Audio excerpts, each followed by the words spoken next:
जय श्री कृष्ण। आपको ये जात होगा कि हमारे यहाँ अगर कोई मर जाता है तो उसकी यात्रा हिंदू परंपरा के अनुसार शमशान ले जाते हैं, तो घर से ही उसके साथ में पिंड आदि उसके शरीर पे साथ रख दिया जाता है। उसका क्या फ़ायदा है? तो कहा गया गरुड़ पुराण में कि अगर मृतदेह के साथ में पिंड आदि रख देते हैं तो जितना मार्ग है शमशान का, उतने मार्ग में पिंड आदि से जो जीवात्माएं समाज में भटक रही होती हैं, जैसे कोई भूत प्रेत पिशाच आदि की जो आत्माएं हैं बन के भटकती हैं, उन आत्माओं को उस पिंड से लाभ प्राप्त होता है, यानी कहते हैं आहार प्राप्त हो जाता है।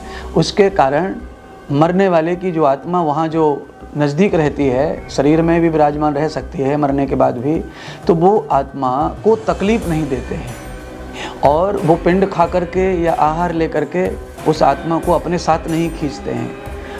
ऐसा गरुड़ पुराण में बहुत उल्लेख है। तो उस प्रकार के पिंडदान की जो शमशान तक जो यात्रा है वो इस प्रकार की मानी गई है।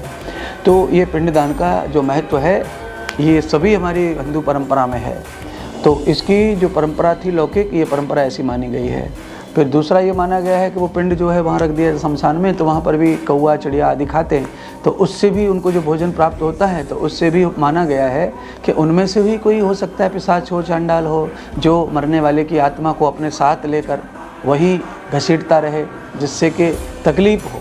इसीलिए उनको भी भोजन प्राप्त होने पर वह भी जीवात्मा को अपने साथ तकलीफ़ नहीं देते, जिससे जीवात्मा को सरलता से अपने लोक में कर्मानुसार जाने का अवसर मिलता है। ऐसी मान्यता हमारे गरुड़ पुराण में से अनेक कथाएं हम जो सुनते हैं, एक एक चीज़ मृत्यु के बारे में, उसका हमें ज्ञान वहाँ से प्राप्त होता है।